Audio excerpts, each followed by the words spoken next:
Everyone agrees Iowa's mental health system needs improvement. So what's being done about it, and how far do we have to go? We'll get perspective from Republican State Representative Joel Fry, chair of the Iowa House Human Resources Committee, and two advocates for mental health reform, Mary Neubauer and Peggy Huppert, on this edition of Iowa Press. Funding for Iowa Press was provided by Friends, the Iowa Public Television Foundation, the Associated General Contractors of Iowa, the public's partner in building Iowa's highway, bridge, and municipal utility infrastructure. I'm a dad. I am a mom. I'm a kid. I'm a kid at heart. I'm a banker. I'm an Iowa banker. No matter who you are, there is an Iowa banker who is ready to help you get where you want to go. Iowa Bankers, allowing you to discover the genuine difference of Iowa banks.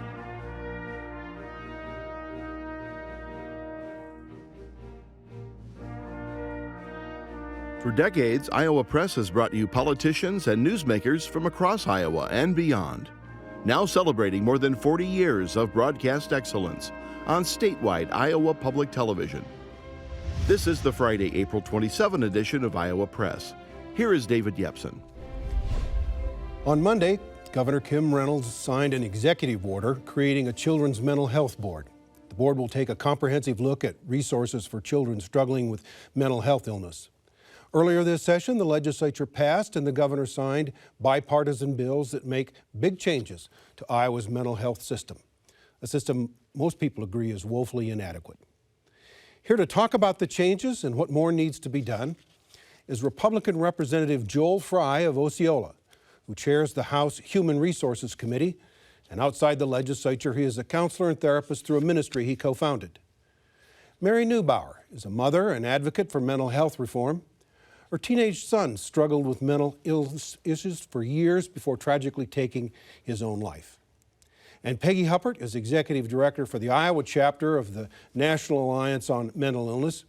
She's also a mom to two children with mental illnesses. Everybody, thank you for being with us today and taking time to talk about this important issue. We really appreciate it. Absolutely. Across the table, Erin Murphy is Des Moines Bureau Chief for Lee Enterprises, and James Lynch is a political reporter for the Gazette. Representative Fry, I want to start with you. And as David mentioned, the legislature passed landmark mental health legislation this year. Tell us what's in that legislation and what will it do for Iowans that isn't available today? Yeah, thank you. House File 2456 is a piece of legislation that I'm incredibly proud to be able to be a part of, and as Human Resources Chair and working with Representative Shannon Lundgren, there were two really key areas that we wanted to focus in on. The House had some priorities that we wanted to see in it, and then we want to thank the Complex Needs Work Group, who also added a great amount of information and opportunity to pass this legislation. Access centers, ACT teams, the opportunity for individuals to get into the system in a really real, easy, more accessible way, I think is key to this legislation. We also have in the legislation from the House perspective, we wanted to make sure transportation issues were discussed for law enforcement. We wanted to make sure that we had opportunities for judges or for mental health practitioners, to have the opportunities to weigh in on commitments. We wanted to make sure that we made that committal process easier for people to get into the system that need the help, and a series of other things. But those are some of the larger highlights within the legislation. Peggy, I want to ask you, is this landmark legislation, and in terms of a good start, is it a good start? It is. It's significant. I would go so far as to say groundbreaking. The Complex Needs Work Group, which I was a part of, met for 6 months. We spent many, many hours hashing over the gaps in the system and how to address those. What does it do that you like? Well, I like that it addresses from the crisis entry point all the way through to ongoing and long-term care. So we have access centers for people in crisis, and that was important to law enforcement. But it's also important to family members when you have someone who's in crisis to have a place to take them. So those are 24/7 secure, no eject, no reject, which providers push back against. You know, they don't like to be told you can't not accept someone or you can't kick them out, but we were pretty insistent on that. All the way through the intensive residential services because right now we have people who are stuck in hospitals who don't need to be there, but they have no place to go. So you can't just do one thing, because then you're going to get stuck. And Mary Neubauer, what's in this bill that you like? What's not in there that you don't like? You know, building on what Peggy said, what was so important to our family is something that's called subacute care. So it's long-term residential mental health care, but it's not at the full hospitalization level. Luckily for us, when Sergey was in crisis, we were able to find hospitalization care for him. But then when his crisis had passed, he was supposed to be, and he was, put back into the community to get community help. And in his case, that help just wasn't enough for him. So to have subacute care, which is in a residential setting, to provide someone with more support and more help for a longer term to hopefully give them an opportunity to recover, was huge from my perspective. I think the question is there enough? You know, are the numbers that were put in place in that bill going to be enough? And I think only time will tell, and that's why it's so important that this conversation continue. I appreciate your willingness to talk about your own personal situation. It has really led this debate. Do you think that this piece of legislation would have made a difference in your son's situation? In our case, the subacute care would have been critical, because we found that care for him out of state. First he was in Arizona, and then later at a residential facility in California, entirely at our own expense, which was even more pressure on us given the situation. So yes, that help would have been critical for him. If it would have been here in Iowa, I think it would have been better for him and better for us, for him to be able to be closer to home. Peggy, David mentioned the children's work group that the governor has established through an executive order. What needs to take place there? What's missing to help children now that have mental health needs? Well, there is no children's system. There is no system. Like with the adults, the regions, the counties are responsible.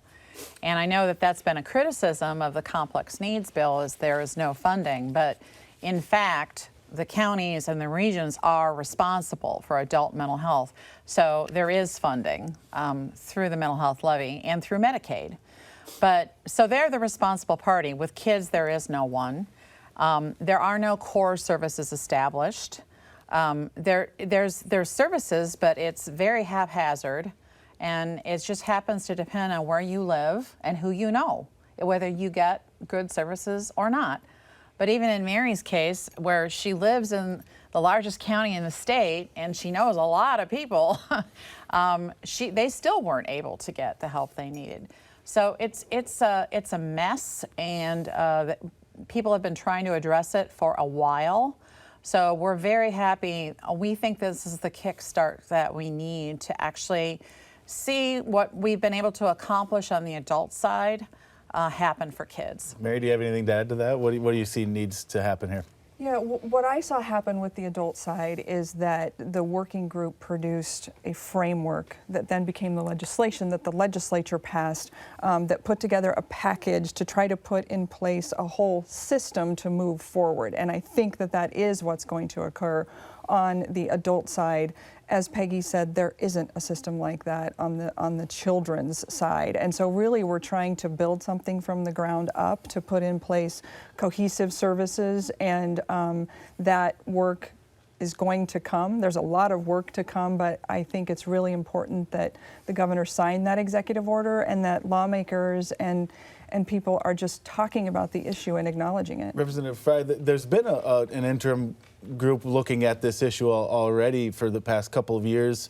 Why has that not produced something yet, and why was the governor's executive order needed to move this along? I think one key thing is the children's mental health system is fairly siloed. In other words, there are many different interest groups or people who help deal with children's mental health issues across the state, from education, from the juvenile justice system, and from the mental health system.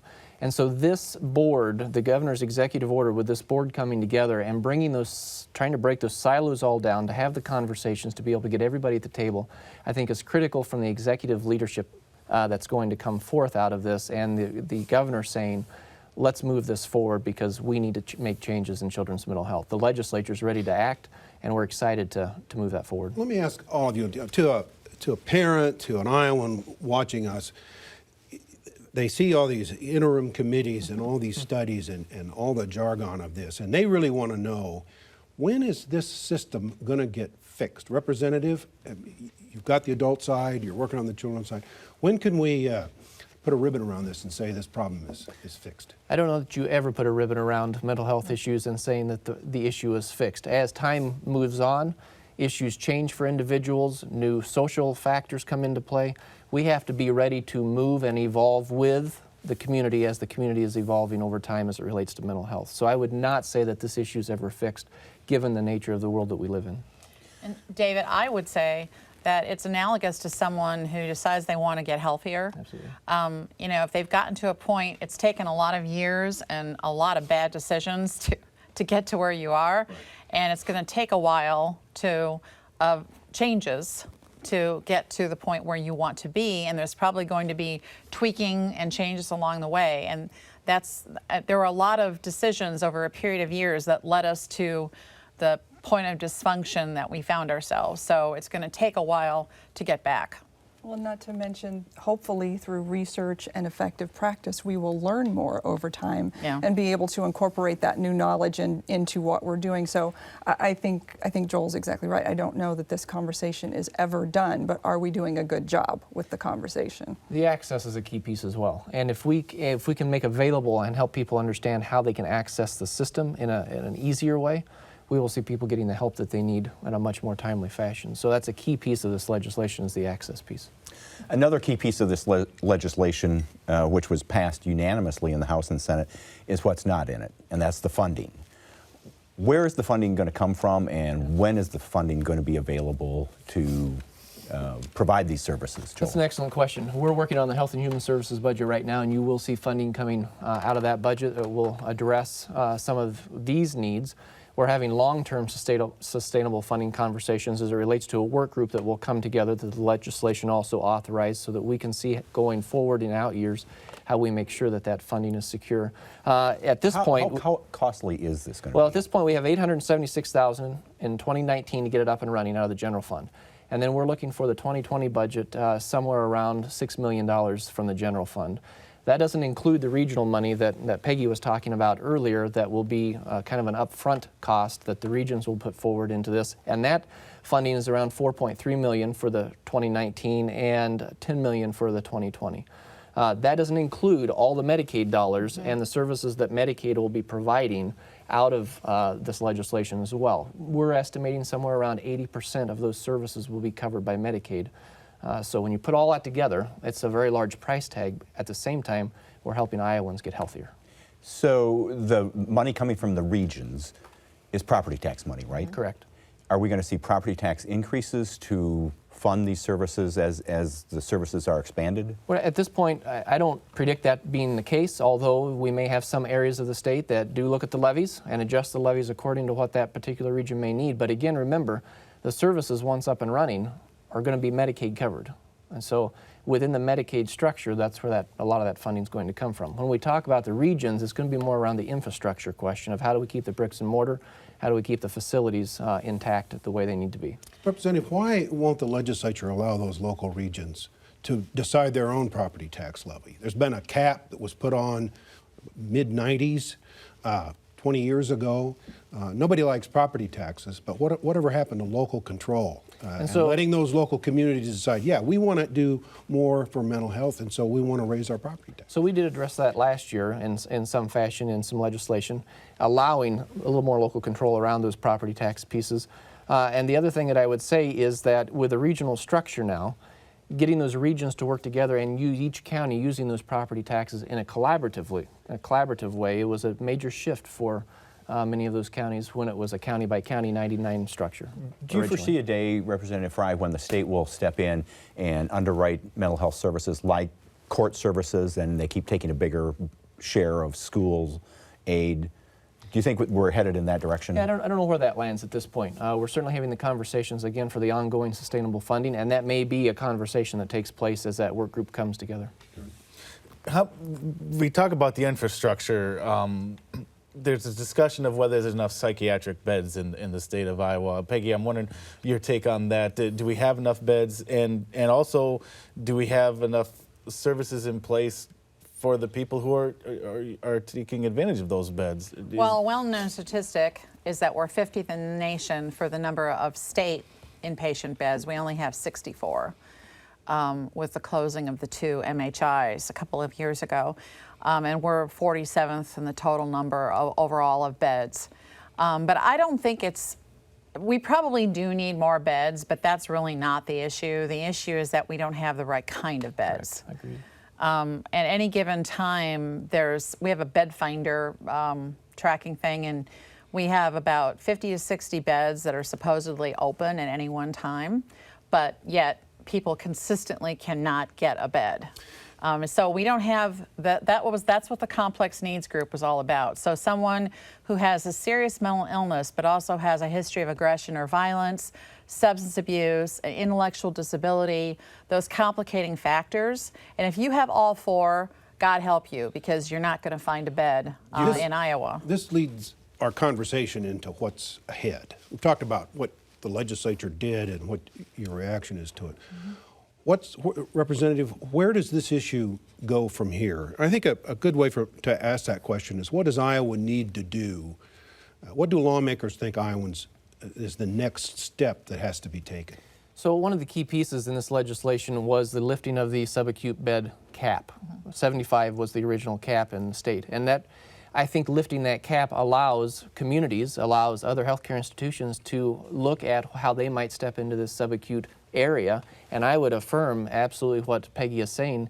The notion of having the right bed at the right time with the right staff is the key critical issue. And Mary Neubauer, what's the next best thing that lawmakers can do? If we only have so much money, right. And if you have $1, what's the first thing we ought to do next in Iowa? The next thing that we need to be focusing on, from my perspective, is trained personnel. Iowa hospitals have flat out said they're having great difficulty in attracting psychiatrists, psychologists, and master's level therapists to work here in Iowa, whether that be because of reimbursement for those providers or simply, perhaps the level of income that they can achieve here in Iowa compared to somewhere else. So it's great that we're putting in place these new systems, but if you don't have trained expert people to work within those systems, you're still not going to be serving people. So we need to be thinking outside the box about how can we attract trained people here. Representative, I see your head nodding. Absolutely, and I would suggest at that mid-level practitioner level, the licensed independent social worker, the licensed master's counselors, a licensed marriage and family therapist, and making sure that there is actually a reimbursement track for those individuals to be reimbursed for the services they're providing, both at a temporary license level but also at a fully level licensed. I also think there's a lot more of a role for registered nurse practitioners and physician assistants, because they can prescribe. And that is a key element, is we have to have more prescribers. We're never going to have enough psychiatrists to take care of everyone, ever, especially not child psychiatrists. There's only 31 of them in the entire state. So we need to do more to attract the other level of professionals who can prescribe. And then we also need to do a better job of educating our family doctors, because 2/3 of all psychotropic medicines are prescribed by family docs, but a lot of them are not equipped to and don't really want to handle it. So NAMI started a collaboration with Des Moines University to make sure that they do a better job of training their family docs. James? The other key piece I want to just mention real quick is telehealth. That is a key issue within the state of Iowa to deliver some of these services, especially to the rural communities where we can't attract certain practitioners. And you passed a bill on that this session. We did. Telehealth, what is that? So that's you being able to sit in the emergency room or in the doctor's office, and the doctor is remote, and you can interact with them on the computer screen or the TV screen, and they can meet your needs, do assessments, do those things that need to be done for you without being in the same room with you. And you removed a barrier this year. The legislation you're talking about that deals with reimbursement for those telehealth services, correct? Yes. Okay. So that's all part of the big package and conversation. Okay. And one thing I wanted to go back to when we were talking about beds available, should the MHIs, the mental health institutes at Clarinda and Mount Pleasant be reopened? I mean, would that help solve the problem, Representative Fry? Potentially. Again, I want to go back to the conversation more so around making sure that we have the right level of beds in the system. And subacute has been something that the legislature has been wrestling with for quite some time. and we now have movement on that. So I'm excited to see how more subacute beds will help impact the system and get people out of those more intensive beds so that we can use them for other purposes. Not everyone needs acute inpatient Absolutely. care. It's just that that's all that's been available, Yeah. right? So That's people the get old model. slotted into it, right? And federal law says that you have to have people in the least restrictive environment. Well, a hospital bed is not the least restrictive environment, and in a lot of cases there are better ways to meet their needs. And from my perspective, James, I think the issue is statewide access. I'm not an expert on whether or not those institutes provided that kind of access, but the model that's in place to provide community services so people can stay closer to home, I think is healthier for families and healthier for the individuals getting those services. But you mentioned the critical access will help law enforcement, and they've kind of become the front line in a lot of ways on this, being the first responders, so to speak, in cases of mental health crises. Do we need to do more to train to help our law enforcement officers? Should we be doing more to help them deal with these situations? Well, one of the other elements of the bill is that all crisis services are now mandatory. So that before they were Core Plus or optional. And that's a key piece of it too, because we're saying to no matter where you live in the state, these crisis services, you have to do them. And that includes mobile crisis units, which some of the regions are doing really well, others not so much. But there's no doubt a lot of the county sheriff's departments have done a pretty good job of training. Some have gone way beyond what's required. But some of the small town police departments still have not where they should be or need to be. And so certainly more training would be helpful. How do we do that, Representative Frye, law enforcement, especially, as she mentioned, in small areas that have so much on their plate already and now have to be adept at handling mental health crises? So How do we help them? Well, what I think was fantastic is that law enforcement was around the table in this complex needs work group. That's perhaps something different than we've ever had at the table before. And so they've become a strong voice in helping us understand better how their profession needs the training, how we can infuse the training, how we can make sure that we're meeting the needs of what rural law enforcement might need. But I would also suggest metropolitan law enforcement as well. We've only got just a few minutes left. I've been around politics a while in this state, and I've seen a lot of study committees. And sometimes politicians, Representative, love to have study committees as a way of looking like they're doing something without really doing anything. And I wonder, we have this children's study, we have all these studies that you've talked about. Is this issue now going to be dealt with for real, or is this just something for the brochure to put on back home and say, no, we're dealing with mental health? No, I appreciate your question, and I'm not one who likes study committees just to see the sake of study committees meeting, because if we're going to have outcomes, we need to enact what those study committees suggest. The beauty of this legislation was we enacted legislation last year that authorized a committee to come together. It had bipartisan support. It had stakeholders from all directions around the table, and we have enacted what that committee has suggested. Mary Neubauer, for real? I think this year it was for real, and for whatever reason, when we told Sergey's story, I think that we helped people see that these are real people.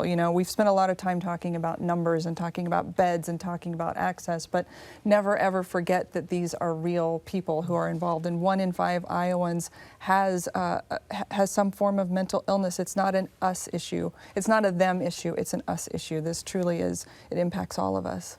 Peggy Huppert, have we gotten rid of the stigma of this issue? Are we getting No. rid? What does that take? It takes continued conversation, and I think we've made great strides, but I still hear all the time that the stigma is very much alive. And in fact, the fact that psychiatrists are reimbursed at the bottom of all medical specialties is actually really related to stigma. I hear a lot of doctors tell me they were just discouraged in medical school from becoming psychiatrists because of that stigma, still within the medical community. But I do, to the point of, is this real? I've been around a while too, and I've seen a lot of study committees. And what happened here was 3 months from the time that our work group released those recommendations, the legislature had passed unanimously all of the recommendations, and that is extraordinary. We've got less than a minute. Mary Neubauer, Is the stigma gone? Is it moving away, or is it still a stigma to say you have a mental illness? I think there's definitely still a stigma, but I hope that by telling our story and telling Sergei's story, we've given other people the courage to tell their stories, because the more that we talk about it, the more that people can see the impact and hopefully understand what it's doing to people and understand that it's just an illness like any other illness. Representative, just a few seconds left. What's going to be done next year? What's on tap for next year? Children's mental health will be something we'll be looking very closely at as the work group comes, or the group comes together to study that. We will also be looking at the sustainability of the funding as time goes on, and so I look forward to what folks will bring back to the legislature for ideas. We're out of time. Thank you all for being here with us, and thank you, Mary Newbauer, for sharing your story. Before we go, a note of congratulations to the Des Moines Register and editorial writer Andy Dominic. Last week, Andy won the 2018 Pulitzer Prize for editorial writing for her series of editorials about problems with Iowa's privatization of Medicaid. Andy describes health care as a passion of hers, and her thoughtful, thorough reporting and hard work reflect that. Nice job, Andy. We'll be back with another edition of Iowa Press next week at our regular times, Friday night at 7:30 and Sunday at noon on our main IPTV channel, with a rebroadcast on our .3 World channel Saturday morning at 8:30. For all of us here at Iowa Public Television, I'm David Yepsen, and thanks for joining us today.